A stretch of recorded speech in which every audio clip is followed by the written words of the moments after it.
Claude Parisot est avec nous, sexothérapeute. On se pose la question, faut-il vivre sous le même toit? Emma est avec nous. Bonjour Emma, qu'est-ce que vous en pensez?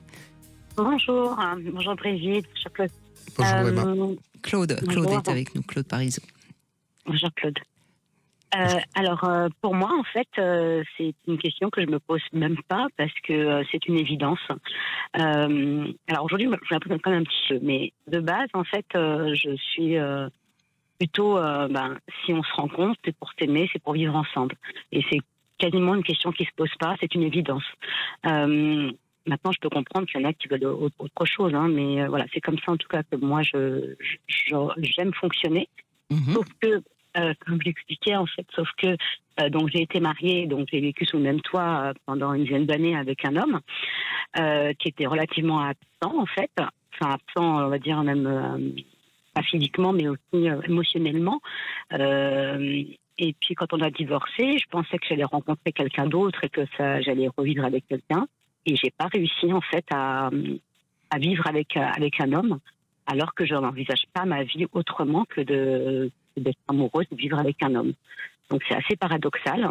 Mais vous avez rencontré un homme que vous aimez depuis? Oui, enfin deux autres hommes, parce que ça fait quand même un peu plus de 10 ans. Oui. Et je me suis rendu compte que j'étais dépendante affective, donc déjà pas terrible. Et que c'était des hommes en fait qui avaient un problème de positionnement et d'engagement. Donc je me dis que c'est quand même un peu bizarre, puisque si moi en fait je suis dans l'engagement, dans le positionnement, en général on attire un petit peu ce qu'on est. Donc je comprenais pas vraiment ce qui se passait, et puis il y avait quand même une toxicité aussi dans la relation, parce que j'étais aussi moi dépendante affective, hein, donc toujours dans la suspicion. Enfin, je pense que je devais être peut-être un peu étouffante aussi. Enfin, je sais pas. Mais en tout cas, je sais que il y avait un malaise et on n'arrivait pas. On a commencé à vivre ensemble. Après, il y avait d'autres circonstances qui fait que non. Enfin voilà. Et je me suis rendu compte en fait que c'était que des hommes qui n'avaient pas. C'était plus simple pour eux financièrement de venir habiter avec moi. Voilà. C'est comme ça que ça s'est fait en fait. Donc c'était pas pour les bonnes raisons de base. Et que après, donc, j'ai vu un problème de positionnement et d'engagement réel en fait vis-à-vis de moi. Donc ça a posé problème. Donc il venait plus par intérêt que par amour. On pourrait dire ça pour simplifier. Oui, il y avait de l'amour. Hein. Je pense qu'il y avait de l'amour, mais je pense que s'il n'y avait pas l'intérêt derrière, peut-être qu'ils auraient préféré être plutôt dans le profil chacun chez soi pour les bons moments. Je pense qu'il y avait de l'amour. Ça, je peux pas le nier, même avec les années qui ont passé. Je pense qu'il y avait vraiment de l'amour. Mais et puis alors tout ça pour vous expliquer qu'en fait j'ai fait une séance de kinésiologie où le kinésiologue m'a dit que j'ai un problème une peur de l'engagement. Donc au départ j'ai dit non en fait moi l'engagement et moi en fait ça fait qu'un, donc non je pense pas. Et puis ça m'a quand même travaillé en fait, et puis j'ai regardé un petit peu les personnes que j'ai côtoyées et avec qui ils avaient tous le même problème d'engagement. Je me suis dit peut-être qu'en fait on attire un peu ce qu'on est et que je me rends pas compte. Et puis après, j'ai refait une autre... Pardon, excusez-moi, vous allez me... Non, allez-y, je vous en prie. Et j'ai fait une autre séance de kinésio aussi, où là, on a identifié que j'ai un problème entre mon yin et mon yang, en fait, comme ma part féminine et masculine. La part masculine l'emportait sur la part féminine. Et du coup, la personne voulait rééquilibrer ça. Et j'ai fait une séance de visualisation. Et là, ça m'a vraiment très perturbée, puisque dans la séance où on devait rééquilibrer le côté féminin et masculin, moi j'ai vu donc la bougie pour le côté féminin et les chaussures pour le côté masculin. Et donc l'idée c'était de réunir les deux et voilà de réunifier, on va dire. Et moi j'ai vu tout de suite la bougie en fait comme un objet qui pouvait détruire en fait les baskets en cas de mauvais pas. Le basket qui a fait un mauvais pas, la bougie l'anéantit. Et je me suis dit, mais je suis pas non plus. Et je me suis rendu compte, donc c'est tout récent, que en fait, je pense que moi aussi, j'ai ce problème-là, en fait, de positionnement et d'engagement. Et en fait, j'identifie un peu l'homme comme un danger. Et c'est ce qui fait que j'attire pas forcément les bonnes personnes.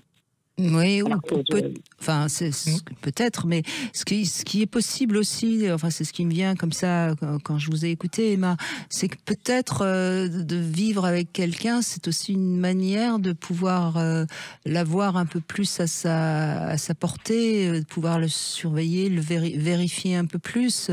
Moi j'entends quand même un peu chez vous une comment dirais-je, un doute sur le fait qu'on vous aime. Oui, oui.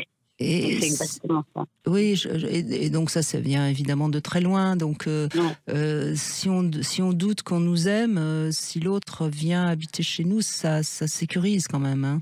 Exactement. Ouais, c'est pour notre type de sécurité, ouais, de se sentir plus aimé et effectivement être, avoir pas une mainmise parce que ça serait pas très positif, on va dire, mais avoir un regard en tout cas, voilà. Oui, et quand bien même, vous savez, quand on reconnaît qu'on a telle tendance, ben déjà, on a guéri à moitié, hein, si on a besoin d'avoir la main mise sur l'autre. Et ce qui me fait dire ça aussi, c'est que c'est quand même étonnant. Vous avez épousé un homme donc qui n'était pas beaucoup là, hein, comme par hasard, mais quand même, vous avez vécu sous le même toit. Et c'est depuis que vous êtes séparés que c'est plus compliqué. Donc, on voit bien qu'il y a certainement encore un peu de blessures pas réparées de ce divorce. Oui.